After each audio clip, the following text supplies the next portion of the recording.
All right. Welcome to another broadcast of the Competitive Edge. Today, we will be looking at the face of branding and marketing. And I do believe that branding and marketing is an essential part of doing business. And if you're getting into business and you're disassociating the cost of branding and marketing, the possibility exists that you're shooting yourself in the legs, perhaps not once, but not twice, but multiple times.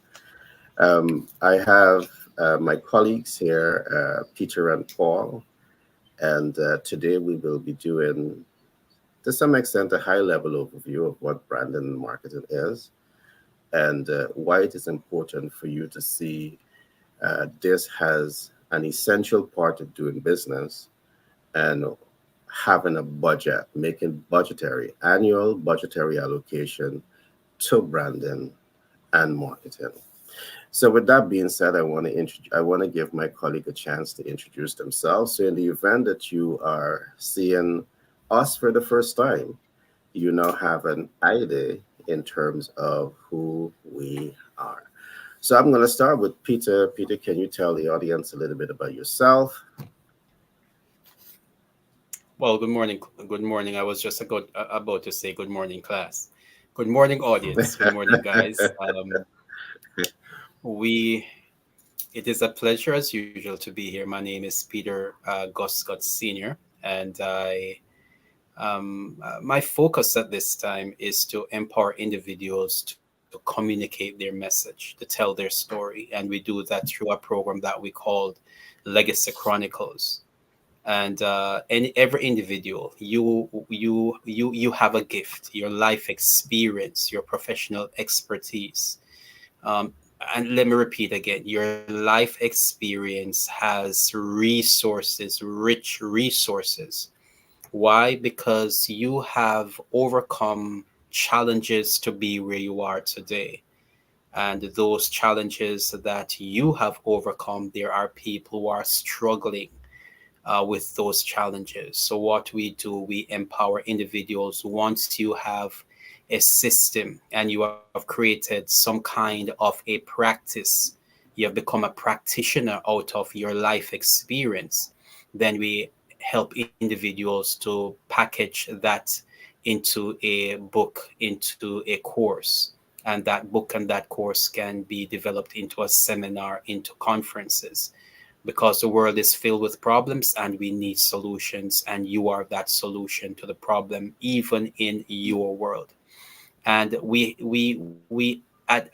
expand that into empowering individuals to have a broadened vision to what their life is about, and the empowerment that they can bring to the community through the master planning, looking at the three dimensions of life: the personal level, the family level, the community level, and the corporate level. So we're encouraging individuals at this time to, especially as you move from 2023 to 2024, we want you to develop your personal life master plan. We're encouraging you to do your family master plan, community, and package that within a corporate structure.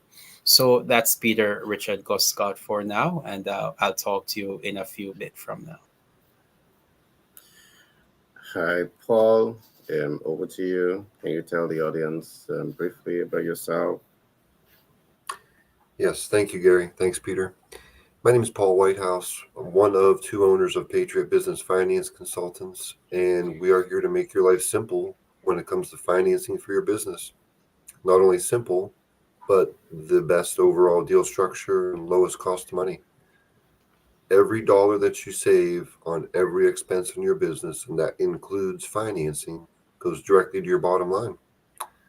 And the products that we would offer would be equipment financing, real estate financing, factoring, purchase order financing, growth capital for existing businesses, and then startups with Securities and Exchange Commission compliant capital raises. And we're here to help, want to work with you, and very happy to work with the High Net Worth Investors Guide to bring good information to all of you out there. I just want to make one comment. I've been biting my tongue. I'm trying to stop myself from saying it, Gary. Peter, I'm trying to stop myself. Don't get mad at me after I get done, okay? Like your accent is pretty cool. I like your accent, Gary. But instead of like I say branding, you say Brandon. Brandon. I'm just saying what comes to mind. My question I want to ask you is, you know, I just want to say I love marketing, but I love branding better. Let's go, Brandon. I should have bit my tongue. Should have bit my It's Brandon. tongue. It's not Brandon. It's You couldn't Brandon. resist the temptation, huh? I should have bit my tongue, but I'm like, I don't think these guys will All right, care. let's Gary go. said, Let's "Be go. Let's funny." go. Let's go. Let's go. It's Brandon, not Brandon. All right. Uh, Thanks for that. So to adding some humor to the conversation. Well, for the audience who don't have a clue who I am, I'm not saying that I'm as famous as Peter and Paul, right? Right. My name is Gary Thompson, Yeah, and Gary is not a famous name at all. International man of mystery. got you, Regional most interesting man in the world. Regional champion. got you. I take all of it.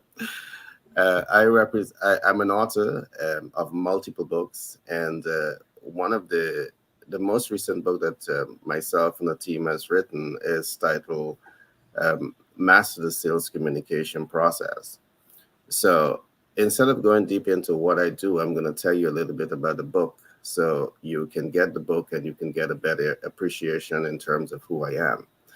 So one of the things that I do, I manage the bestseller portal. And the bestseller portal is designed to help rising stars, uh, has authors to get global visibility. And it's also there to ensure that the reading public get the best quality of work based on the research that we are doing. But let me come right back to the master the sales communication process. To get this book, what I encourage you to do is to go to the website bestsellerportal.org. And when you look at the icons at the top, you will see uh, home, services, and products. I want you to press on products. Now, when you press on products, you will have a drop down on the left hand side, a menu that drops down on the left hand side. You can come straight to ebooks and you can press on ebooks. And when you press on ebooks, you will now see multiple volumes of the book titled Master the Sales Communication Process.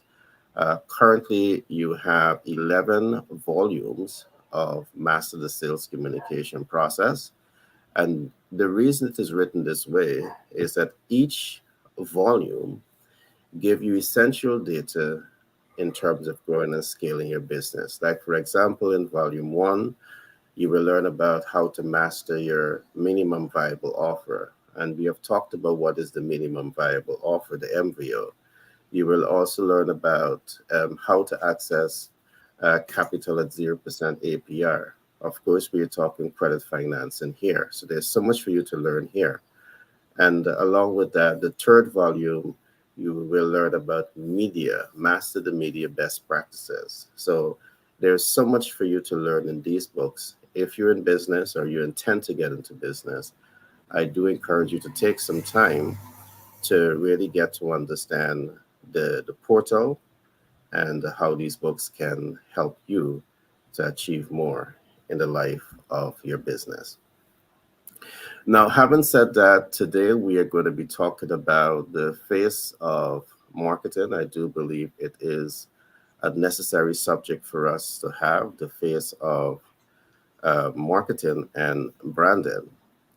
And in getting the conversation going, I can recall many years ago as we sat with academics, and even as recent as a few months ago, as we interface with academic across global platforms, we begin to ask ourselves the question, how do we see art? How do we see marketing and branding Is it art or is it science? And that's a pretty interesting conversation for us to have, because from the research again, what we have seen is that branding and marketing, without a doubt, represents art. But what makes it art? But has it represent art? Does it has an element of science inside of it? And research again has shown that when we take the science out of the art form, it significantly undermines the level of success that you're going after in business. Now, what I will attempt to do is just give a brief overview of what I mean by art and science. Now, what exactly is art? And let me attempt to explain this. Art is the repeatable systems and processes used to communicate information. So, art is a repeatable process, is a repeatable system that is used to communicate information. Let's take, for example, you have music that is art, and you have artists across the world that will use music as an art form to get the message out. You have speech as an art form, and there's some people that may use speech to get information out. As branded and marketing, you may be using all of these tools or these art forms to help you to get your message out. You have dance. So all of these are art form. And what makes art art is the fact that a process can be repeated. All right. A process can be repeated. Now let's look at this from a scientific standpoint now. Is branding and marketing science? Is sales and communication has any science to it? And let me explain this briefly. Sales becomes science when it has predictable outcome with the highest degree of accuracy. And I repeat, sales becomes science when it has predictable outcome with the highest degree of accuracy. And let me explain this. The reason that you're going after sales is because you have a predictable outcome. The predictable outcome that you have is you want visibility and reach and impact and client conversion and cash flow optimization. But do you really understand how to achieve this scientific outcome? Now, in the absence of really taking the time to understand the moving parts in relation to achieving that scientific outcome, the art form can be weak, because you can have music that is being played, but it doesn't align to your specific demographic. So the results that you want in them listening to that music, you never achieve it. All right. So there's so much for us to go into as we expand on sales and communication, on branding and marketing, um, and really helping the public to better understand this. And now I've started off here largely because we have seen it over many years that many rising stars in business, you produce your ad to help in your branding, you produce your ads to help in your marketing, but from there you invest money into the branding and marketing process. And sometimes you feel that the monies that you invest in, you're not achieving the return, the ROI, the return on your investment. And why is it that you're not attaining the return on your investment? It may be largely because there are multiple moving parts when it comes to applying yourself in marketing that might have been overlooked. It is not just about producing an ad and putting it on radio, television, or newspaper. It's about ensuring that you understand how to achieve the scientific effect of that placement. So it's about understanding people, their needs and their wants and their expectations, so understanding your audience and what they're looking at. So if you don't understand it, at least the communication channel, the media houses should be able to help you to achieve that. But if they don't have data, they can't help you. So this, I know it's a high level overview. I just give that high level overview, but what we all can do is just give our individual perspectives on what branding and marketing is. And I want to say this: I have seen so much of arguments around the subject matter. So there's so many different perspectives to the subject that we are talking about today. So I'm going to open it up there. And then from here, I want to look perhaps a little forward into what I would have said. But then I want to give 7 steps to stress test your value offer, 7 steps to stress test your MVO. Over to you guys. Well, it thinking about this subject last night, preparing for this morning, I'm trying to make it complicated, but I think it's not. No, you're Yeah. the simplifier, so I want you to make it simple. Okay. Branding, obviously, they're two separate words, so they're two separate things. Clearly, Yeah, that's the start right there. Neither is more important than the other. They're both equally important, I believe. Maybe, yeah, I don't know. That's a close one right there. Branding's important. You have to differentiate yourself. Why do they want to call you instead of the next guy who does exactly what you want him to do?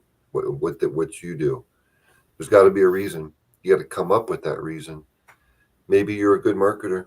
Maybe you know how to brand your company. If you don't, absolutely connect with a consultant who does, because it's important. You don't want to waste time and money trying to do that without getting the end result.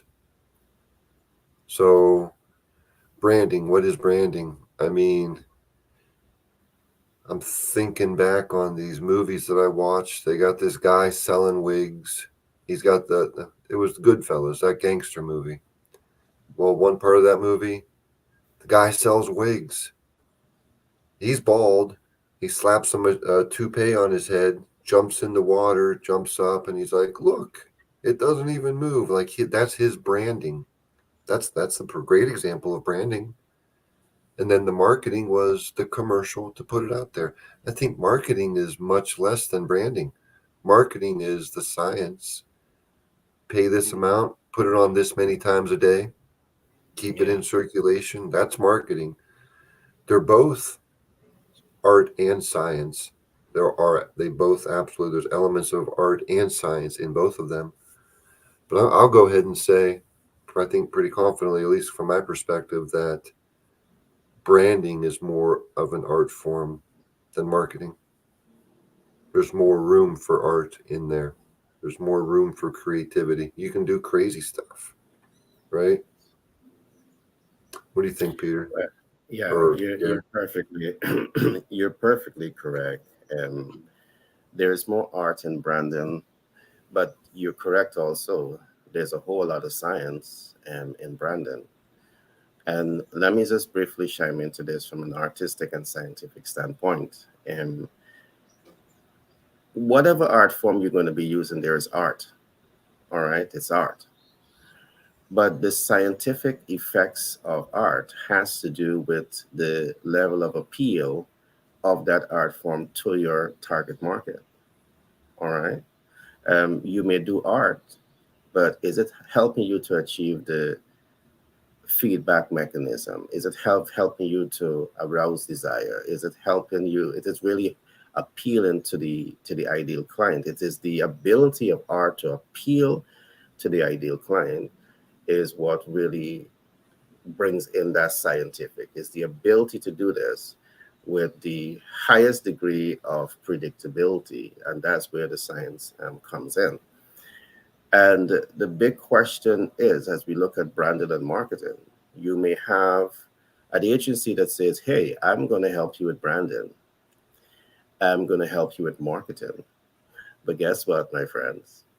They are simply using a figment of their imagination to develop your brand, and only to perhaps recognize that the method of approach that they're using doesn't really line up with the best form of branding and marketing, because first of all, it is about building, helping you to develop your MVO, which we call your minimum viable offer, your most viable offer, or your maximum viable offer.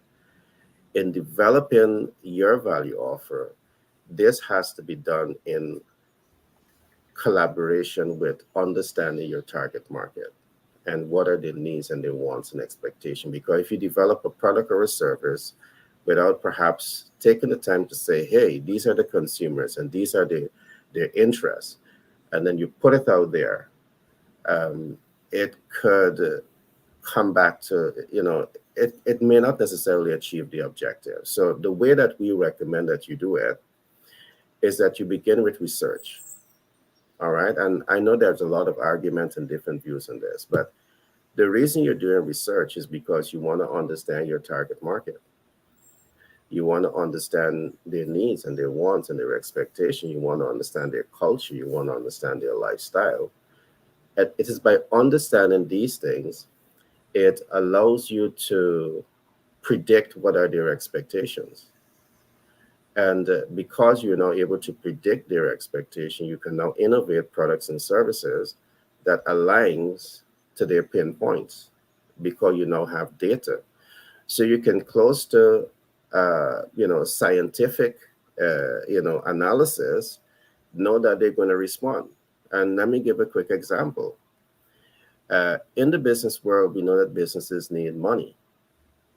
All right. Is that predictable? In businesses, we know that businesses need access to market. Is that a predictability? In business, we know business leaders need access to a loyal workforce. Is that predictable? Yes, those are some of the predictability. So knowing it is one, but there's so many other moving parts to ensure that knowing it means that you have access to those persons and you have a value offer that can really help them to achieve those objectives. So in our context, when Paul say, hey, and we give you capital, that's one predictability. And he's going to walk you through that process based on that, predictability. But let me pause a little bit. I know, Peter, you're anxiously awaiting to chime in here. I wasn't anxious, but I will chime in. Okay, go All right. ahead. Yeah. But there's a lot to be said about the art and the science, the branding and marketing. But as both of you are communicating, the art is the art has to art in general has to do with aesthetics. What is pleasing to the eye, what is beautiful, what is palatable. Um, but the science now is why is it pleasing, why is it palatable, why is it desirable. And so inside of the art is the science. So the science of the art is the study of the why. So I'm looking at something and it is appealing. Why is it appealing to me as against the appeal that it will have to do with somebody else? So when we can discover the why, then we can begin to design how we can make it repeatable and how we can become innovative with it so that it will have appeal to whoever else we are seeking to appeal to. So it's like that condition by which, and as you're right, Gary, that somebody will go out there and they will put an ad outside there. They assign a marketing company, and the marketing company is just into art.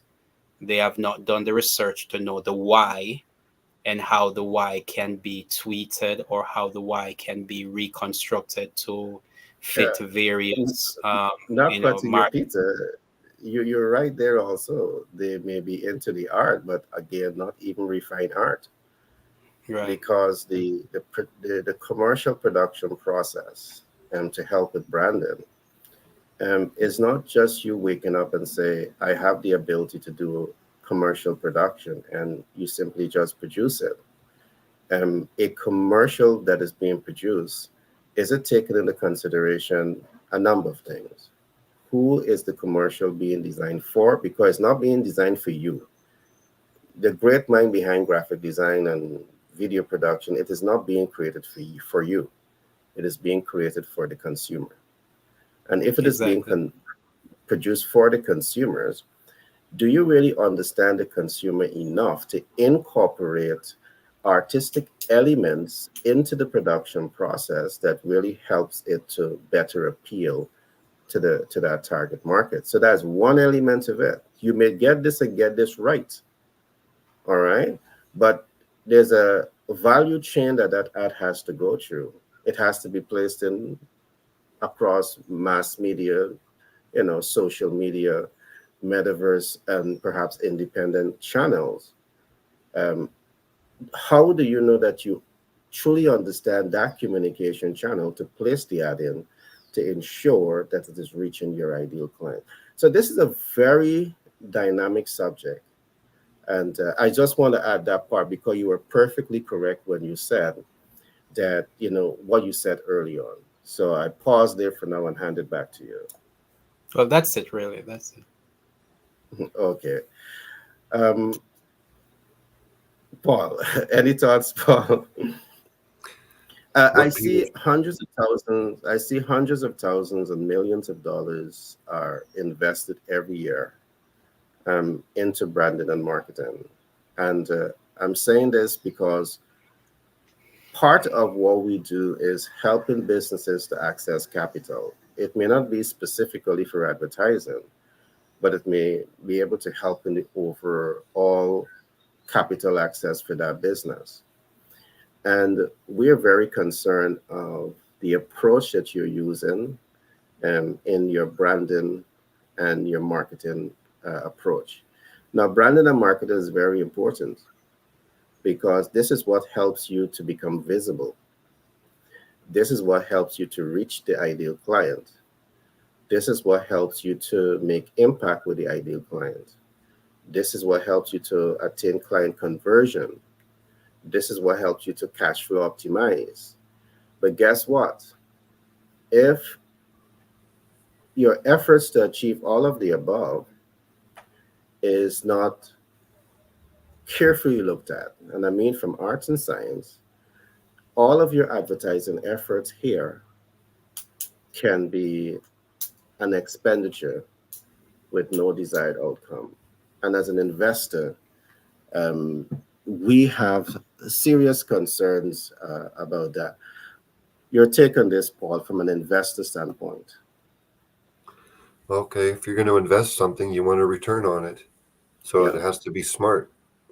You have to, again, hire consultants unless you're an expert in that field. And I think that to get to that level of when you're branding your company or in the marketing, to get that little catch, that hook. Yeah, some Hmm. products like toothpaste, they're going for the wide appeal. Everybody needs it. Everybody's going to buy it. So it doesn't matter if they're not targeting the young hipster or the older senior citizen. It's just for everybody. But for products that are specifically targeted for certain groups, certain people, certain whatevers, then you can have little hooks, like little cultural references.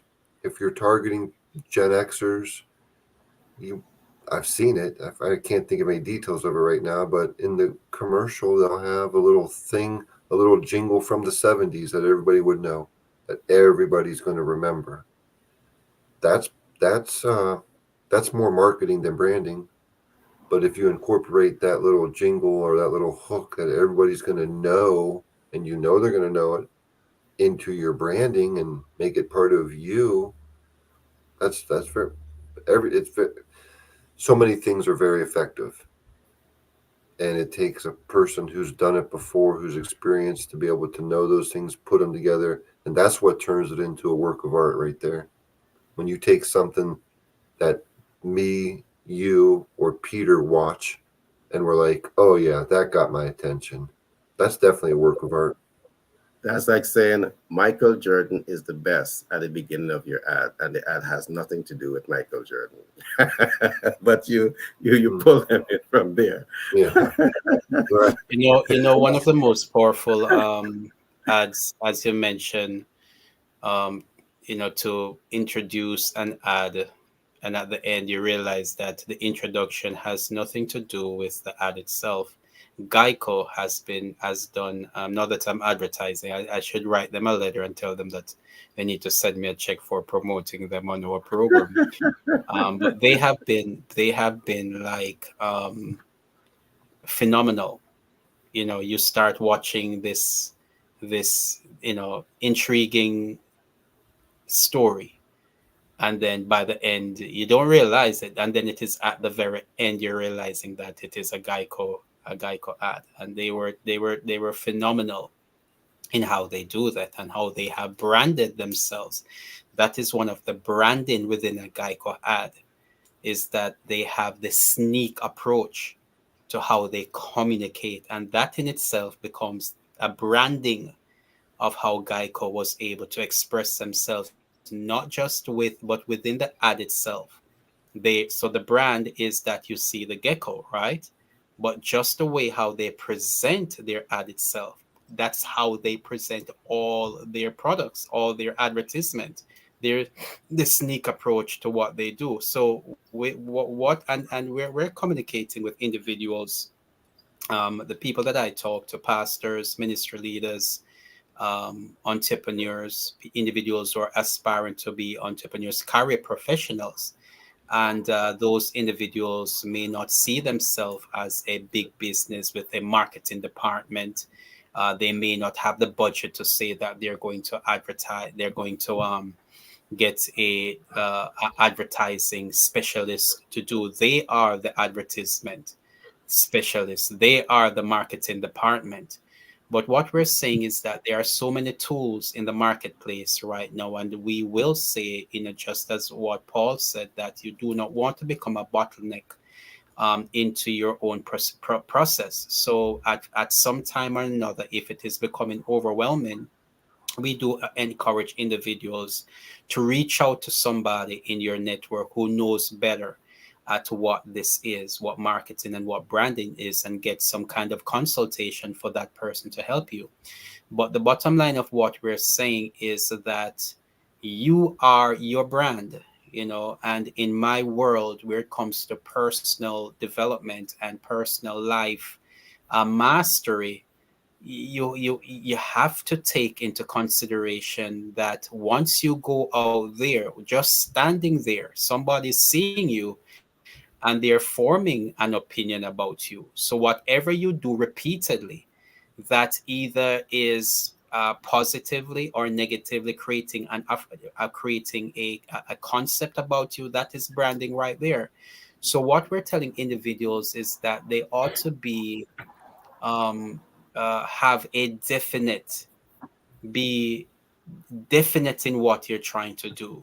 Don't just go out there in whatever you're doing and leave it up to the audience, leave it up to whoever to form their opinion, decide on who you are. And then you create an art, make an art of it. And an art is a practice, right? Something that you do repeatedly. But you're going to make sure that whatever it is that you're going to do, or however it is that you're going to show up, be very determined in how you're going to show up, so you can control the narrative of what is being said about you.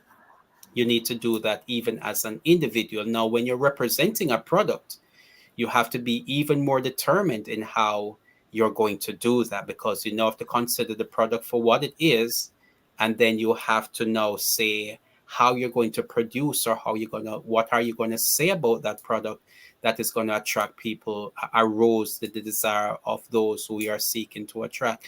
So the whole concept of branding is that you want to stamp into somebody's mind.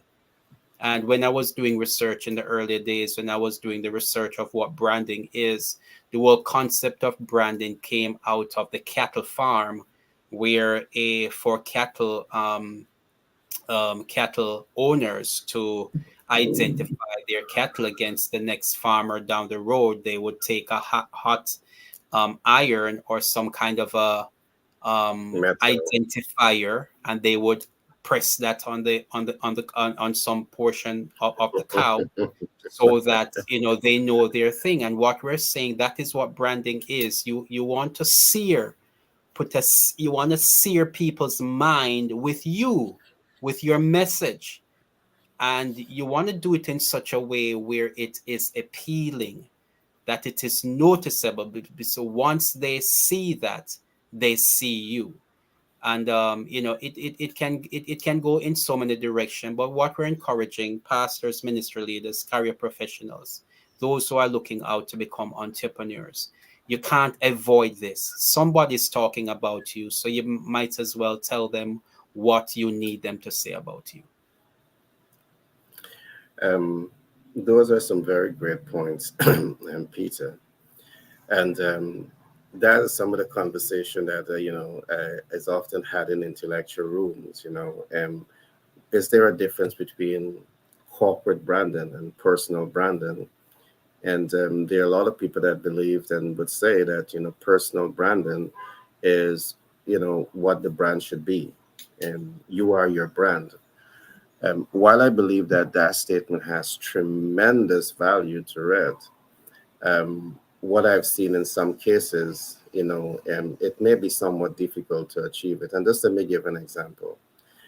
Let us suppose you're a gym owner, but from the time the public sees you, you're bulky, you got muscle, and you have things going on. So people are saying, "Man, this is the guy that owns that gym."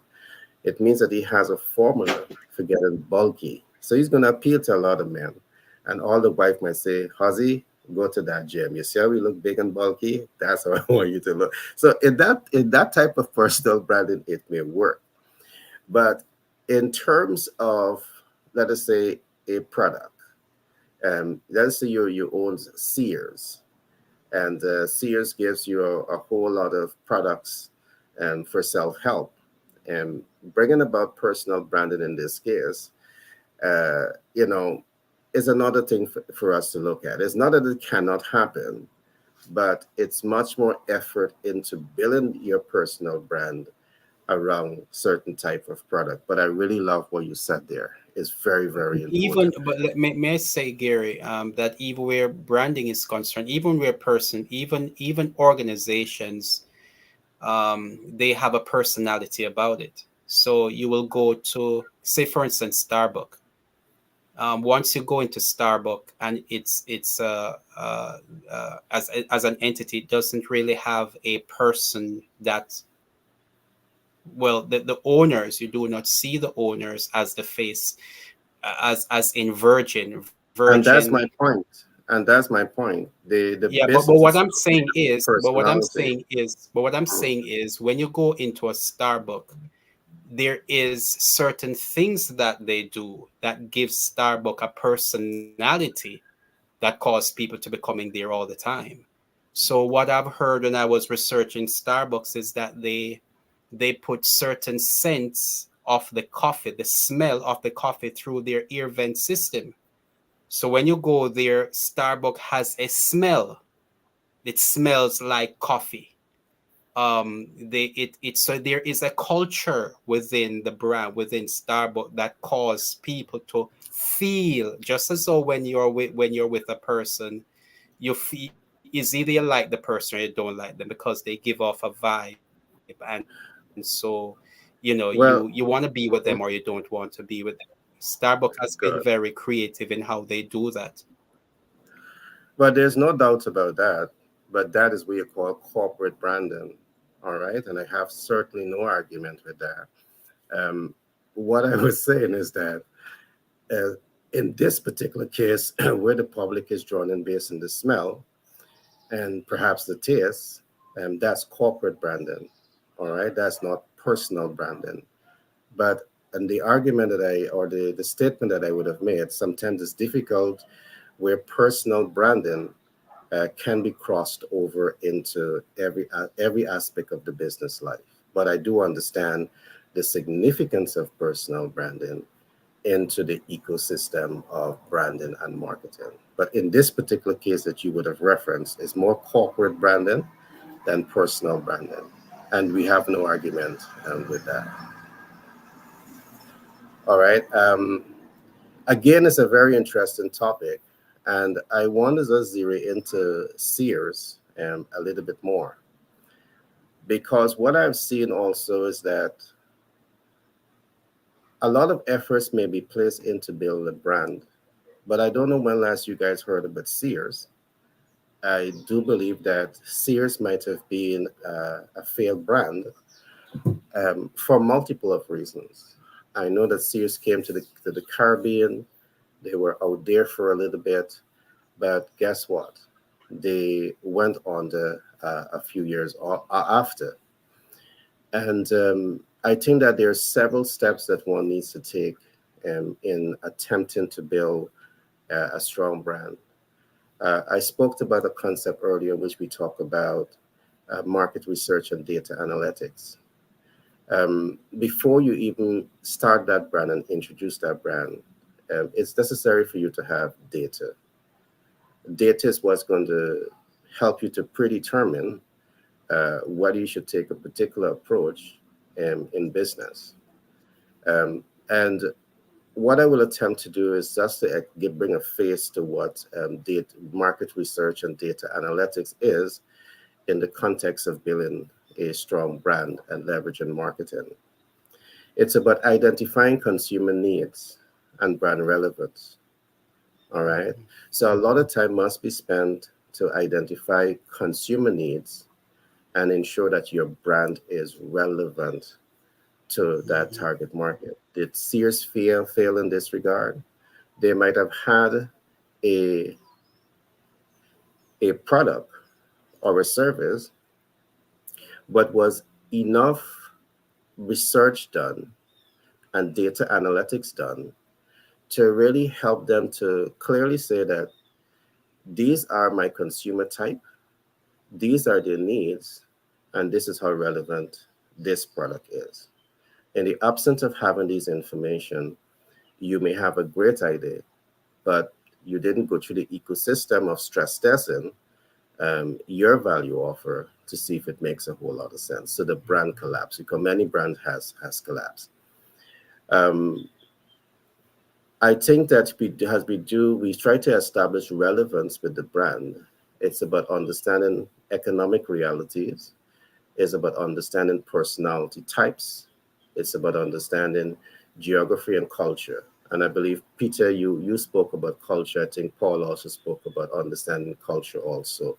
That for me is like the first tier of the steps that should be taken as you get into building the brand. You want data. Second thing I want to look at is identify market viability.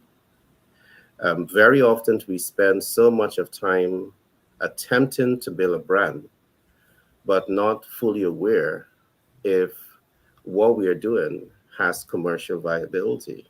And we see many businesses do this. All right. It's like doing business with that blindfold over your eyes.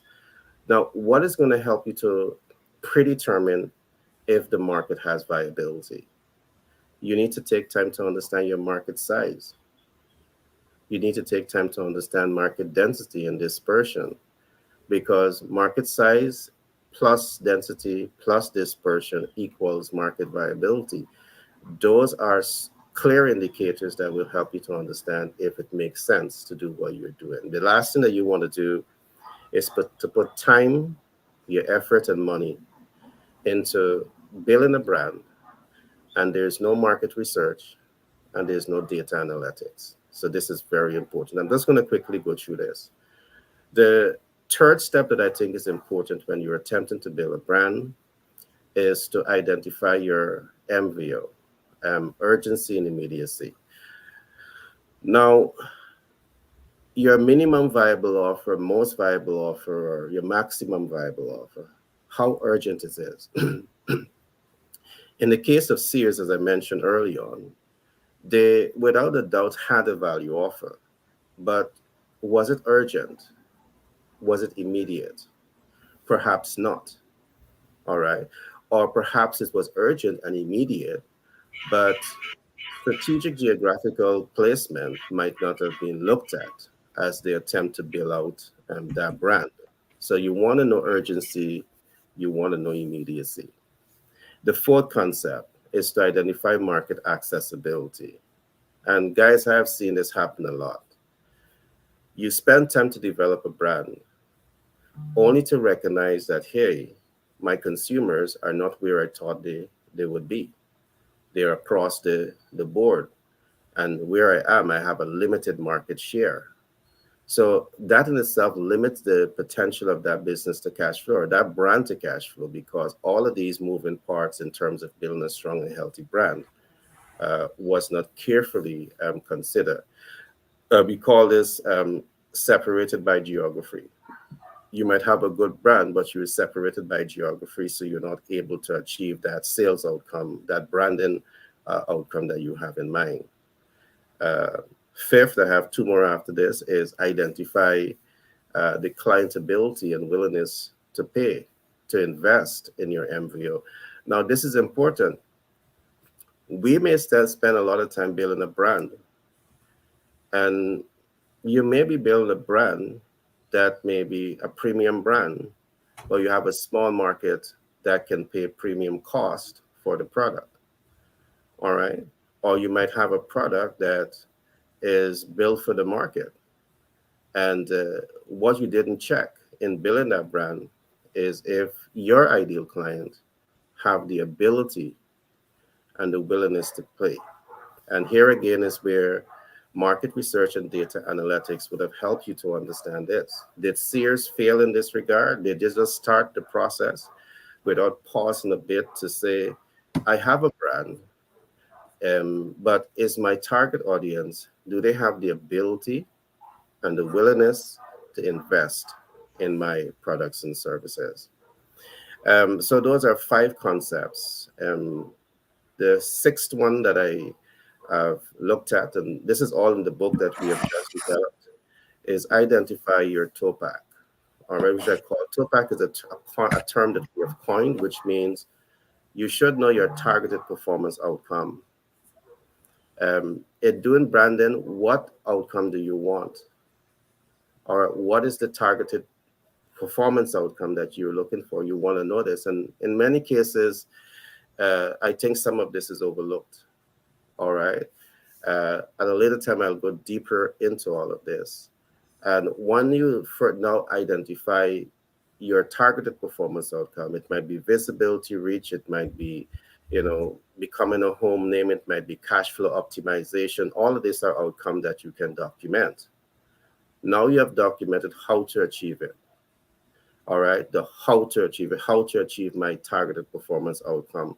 This is now saying that you now, um, while personal branding is great, I'm going to achieve this by projecting my personal brand. So I'm a bodybuilder, so I'm going to project myself out there to achieve visibility, to achieve reach, to achieve impact. I'm a martial arts specialist, so I'm going to work with a team of Hollywood stars and I'm going to have a movie there with me so I can go out and be the brand for, for this field. And all of this is helping you, all right? How to achieve it. You want to know this down to the science. And this has, again, a lot to do with data collection, data analytics, data application, and data mitigation.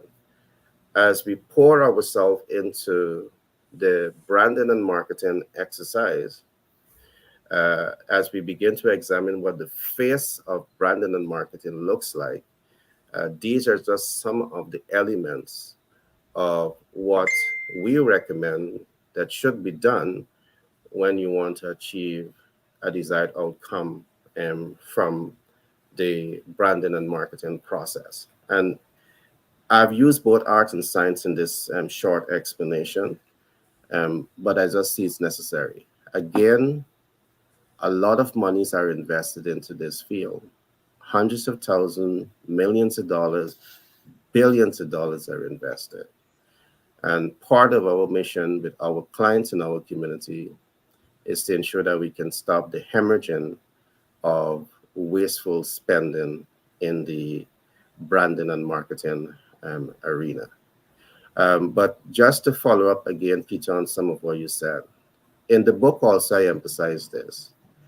A company has greater leverage in incorporating personal branding into their marketing campaign.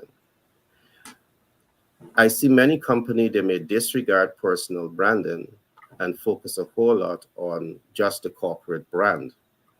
And I think that that's a missed opportunity because people are easily, once you are able to project yourself as a friendly person in the personal branding is how you go to front or how you get a team of persons to represent what the brand stands for. Once you get a team of people or you are able to do this, it helps to form rapport with the public and it breaks you through the know, like, and trust factor with greater ease. All right. The reason for personal branding is that it really helps you to break through that know, like, and trust. And I can tell you this, Peter, it is so important because we are doing business, but every time you have to deal with a new client that really don't know you, they have challenges in the know, like, and trust. And if you don't know what you're doing and you're going for that sale without helping to break down that know, like, and trust factors, it's going to undermine the sales efforts again. And personal branding, again, I see plays such a tremendous role in helping the business to achieve both the branding and the marketing objectives. So the recommendation is as you attempt to build a brand, just don't think about corporate branding, incorporate personal branding into that equation.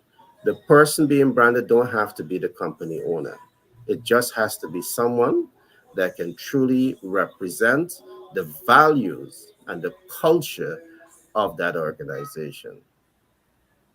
And let's trust that they're not an imitation and they're not acting and they're not faking because we see what happens when people come to front and they bring a fake persona and then they're discovered years later it undermines that entire brand completely. So that's another conversation for us to go into, Peter, because there's no separation between the personal brand and the corporate brand. So whatever Paul does is a reflection of the corporate brand itself.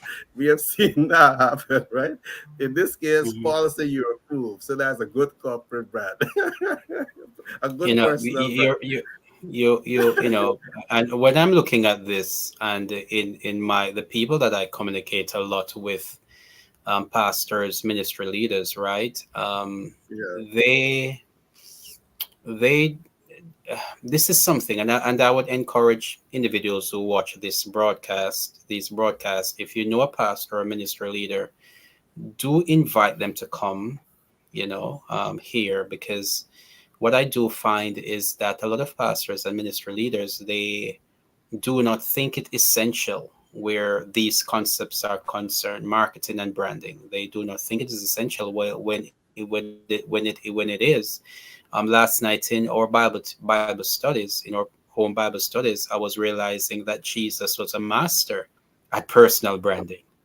He was a Yeah. master of personal Without a branding. doubt, the best, And the best. because number one, he does certain things a certain way, and he made sure that the way how he does do what he does, it really stood out to the audience that he was communicating with. He had a power pact in how he attract people and how he repelled people. So he would just call.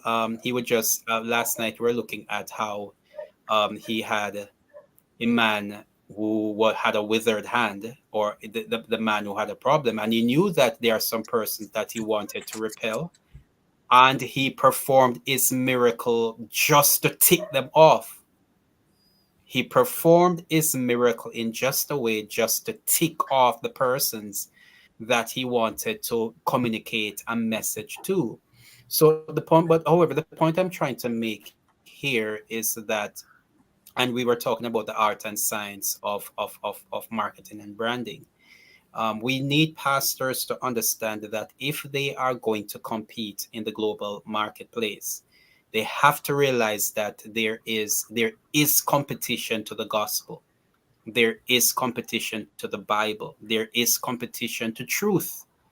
And if you are not skillful in how you design, how you present yourself in the marketplace, a lot of pastors, they tend to think, and they think in terms of spiritual values.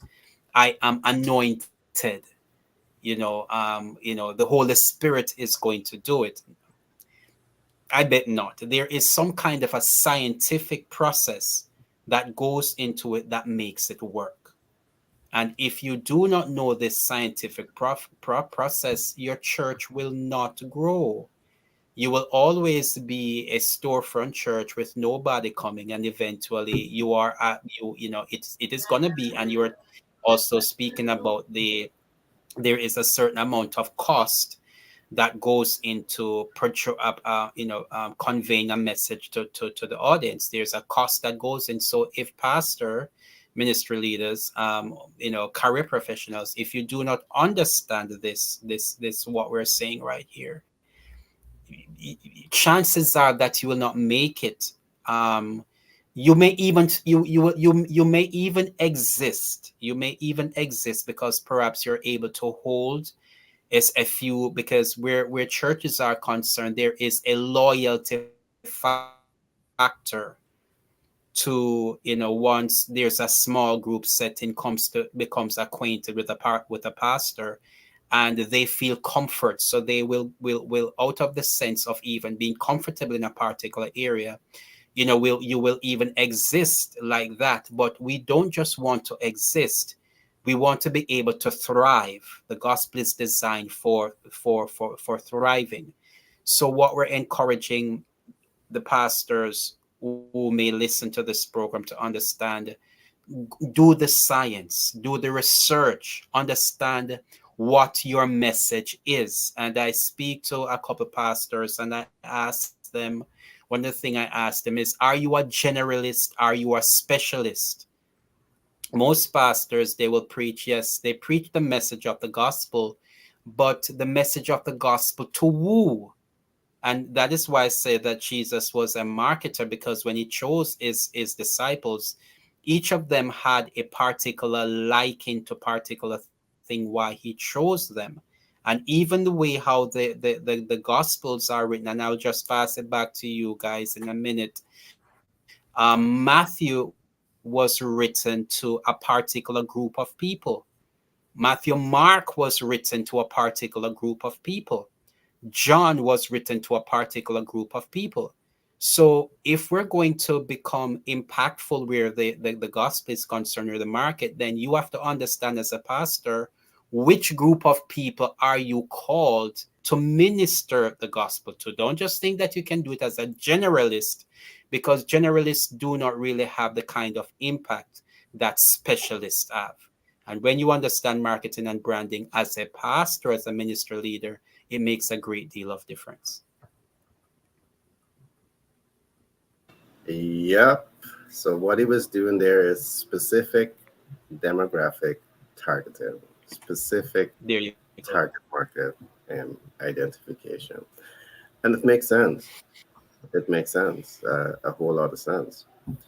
Um, but you've said a couple of things that I'm happy that you did mention it. I do believe that uh, leaders across the board, uh, it's important for us to recognize where things has have changes. Things has changed, Yeah, yeah. and how to adjust the growth of the institution to the changes that are taking place. And what can help you to understand changes that are taking place and changes that has taken place Saturation. is to do the research. All right. And you're right. They're not thinking marketing. They're not thinking branding. They're not taking research. And when I say research, it's about understanding your membership. It's about Right. understanding what are their needs. What are their expectations. and is how to align the institution in the execution of its mission to be better aligned to their membership. They have a captured audience here. And Peter, we would talk about this a lot. They have a gold mine of wealth, all right, that is being untapped simply because they have decided to just hold on to a particular way of doing things that has evolved over many years. I'm not saying the Hmm. teaching has Yeah, evolved, but there are yeah. circumstances and individual Methodology. needs and expectations that have changed. And if you're not changing with that, all right. And let me give one example. The cost of living 25 years ago um, was much lower than it is now. All right. Things has changed. And because things has become a little tougher today, it's affected your membership. But your teaching is not designed to help your membership in those regards. And then you're right, it's also about spirituality. All right. And I do believe that there's some need, a lot of needs for changes because I'm going to say this again. I'm a Christian. I love what Christians are doing, but I'm saying simply this: what you're doing needs to be upgraded significantly to truly impact the lives of your community. Uh, Paul and Peter, we're going to be wrapping up now, and I would definitely love to hear your closing remarks on the face of branding and marketing. Who's going to go first? I'll go first. And Brandon Paul still's making me also, fun laugh. Just yeah. is. And as you go into it, Paul, when you finish with that, talk to us a little bit about the financial instruments that you have for the public. Okay. Uh branding, branding, marketing, important. Two separate things. You need experts to help you do it. You do. If you're building a business, small or large, get an expert. Don't try to do it yourself. Don't waste money trying to do it yourself. Uh, Unless you're good at it. Some people are capable of pulling it off. And boy, the best terms that you could have been used to describe it are what you guys have been using. It's art and it's science. It is a total combination of both. You got to have that feel. I mean, a good consultant is going to give you that. When they put when they're branding your company, they're going to know it. Like there's some good artists out there, right? And there's some good marketers. When they put it together, they know it. They're like, that's it, which is really cool when you get those moments, those aha moments. Um, Marketing versus branding, equally important. There's no way to separate. There is no way to separate them, and you can't market without branding yourself. Hmm. I don't think you can. I guess you could, but it don't work. You shouldn't. Branding has to be high on the list. That's the first thing before you even market. You got to figure out your brand, who you are, how you promote it, who you want to talk to, and how you're going to get them to listen to you. So apparently branding has to come first. Okay. What do we do? Um, well, like I said at the beginning of the show, any financial need that a business has, we can take care of it. It's real simple. The best of credit to the most difficult credit deals, we got you covered. If you've been declined, don't worry about it because you are approved. You just got to come up with the money down to get it approved. But that's the fact. You're approved. Just got to make sure that you align yourself so you can plug into the terms that the lender wants. So equipment financing, real estate financing, cash flow problems with your business. As cash flow is slow, we can make you go with factoring. Sell your invoices. Those are your greatest asset. It's all the money that people owe you for your services or products or services that you provided. So if you're business to business and you offer terms for 30 days and you're selling big products or big services, big dollars, all that money that belongs to you, you're operating right now today on money that you made 2 or 3 months ago. And you'll be operating 2 or 3 months from money that you made today because they're finally paying you for it. Guess what? Get out of that cycle. Claim the money that you have today. Factoring will allow you to do that. A lot more to talk about. Industrial hemp fiber. We love industrial hemp fiber. Anybody listening into that business, we want to talk to you about that. And thank you, Gary. Thank you, Peter. You're welcome, my friend. Peter? Yeah, technology, what we want to communicate to the career professionals out there is that technology has um, leveled the playing field, but it doesn't only level the playing field for you, it has also leveled the playing field for everybody else. So because of technology now, everybody can now build that business in its basement. So what you do have now is a saturation in the marketplace. But it's not really a bad thing, a saturated marketplace, because what it now means is that individuals now has to go, it forces individuals to go deeper. So having, I work a lot with real estate professionals. Now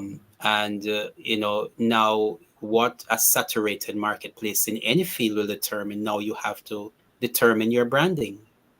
Have to determine, okay, then let me see which blue ocean I can have in the red ocean.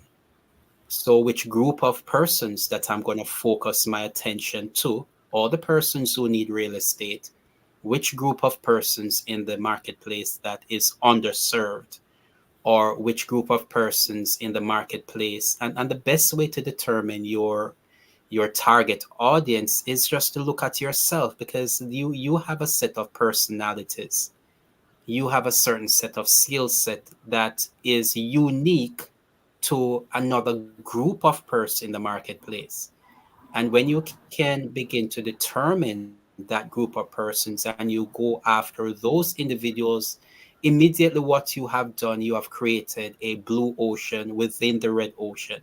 You now can speak specifically to those individuals. You can begin to brand yourself. And what's the easiest brand? Your easiest brand to build is you, your uniqueness. You build your systems that communicate your message just around who you are naturally. And this is why we do the Legacy Chronicles program, because the Legacy Chronicles program, now you have to ask certain questions. You got to go back into, and Gary talk about this all the time. Data. You need data, you need information. So, as you're developing your personal brand within a red ocean, to identify your blue ocean, do some research on you. Ask yourself those questions, because now you're going to understand certain patterns about yourself that certain other persons in the marketplace also have those patterns. And then when you expand that now into having a master plan, that is when it becomes sweet, because now you are going to do something that 10 other persons in the red ocean, or may I say 100 other persons in the marketplace, they are not doing that. And so immediately now, because you're going to have a vision concerning what it is that you are doing, what it is that you want to accomplish, and you're doing those master planning, you're looking 20 years down the line to see, okay, what are those outcomes, that how is the market going to look 5 years down the road, those projections. When you begin to ask those questions, answers are going to come by which you can begin to differentiate yourself now from what is happening in your industry. So we wish all the best, and we say, as Paul said earlier, that if this is a whole art to take on the market. All the tools and gadgets and hacks can be overwhelming, so sometimes what you just need to do is to reach out to a professional, stick to what you do best, build your personal brand. By no, don't be short of that, but the other portions of it, you're going to need a professional to help you in this regard. All right, thanks for that share, and Peter. And again, I trust that the audience would have enjoyed today's program. As you position yourself to get into business, or you might be into business, what this conversation is designed to do is to really help you to find your competitive edge. Mm. And again, if you are in business or intend to get into business and you're not seeing the need to have a budget to make annual budgetary allocation to branding and marketing, the possibility exists that you will fail. Mhm. Because, as Peter would have said, as Paul would have said, as the collective would have said, uh, building a strong brand is what is going to help people to identify with you and to also identify if they want to do business with you. If that brand doesn't help the potential consumers to break through the cycle of the know, like, and trust, you have already failed. And sometimes to break through that know, like, and trust, you need to have a budget because you need to spend time on radio talking about Mhm. what your brand represents and how it's going to impact the lives of people. You need to spend time across media. But again, one of the reasons that we want to emphasize, building a strong brand, and Peter said this, you want to be certain that your brand can deliver on expectations, and it can deliver above and beyond expectation consistently, above and beyond the expectations of your ideal client. Are you committing that time to build your brand up in this way? So when we sit here and you hear from Paul and Paul say you are approved, that's his brand image. That's his brand offer. And this is not being said because it can be said. It is being said because he has committed years into understanding financial instruments in order to ensure that you, the public, get access to his brand. He is the living example of access to capital. So when he says that you approve, it's not a promise in futility. It's a promise because he knows he can deliver on that promise. The same principle applies to Peter. He's going to talk to you about master plan, all right? And he's not going to talk about this because he can talk about it. He will speak about it because he has spent quite a number of years focusing on the importance of this and building it up in such a way so as to ensure that it is adding value to you and is helping you to achieve the objective that you want to achieve as a pastor, as a minister, as an entrepreneur. And I trust that you've taken away some of these nuggets. All right. It's important also in conclusion that you can see all that we have discussed today in the context of art and in the context of science. Again, I want you to get the books because the way you design your corporate aesthetics, as Peter would have hinted, is about ambience and aesthetics. This can be built out into art form that also has scientific effects. And I have written multiple books that is talking about this. So you owe it to yourself to reach out to the community, go to the bestseller portal, all right, go to the bestseller portal, .org, and get the books. Also become a member. There's a membership icon there, press on it, and sign up, become a member of the community, and you will not only get the books, but you will get access to mentorship, to coaching and support to really help you to win in business. All right. So, with that being said, I want to say and thanks again for joining us today. And we look forward to doing this with you again tomorrow. Be blessed and have a great rest of the day.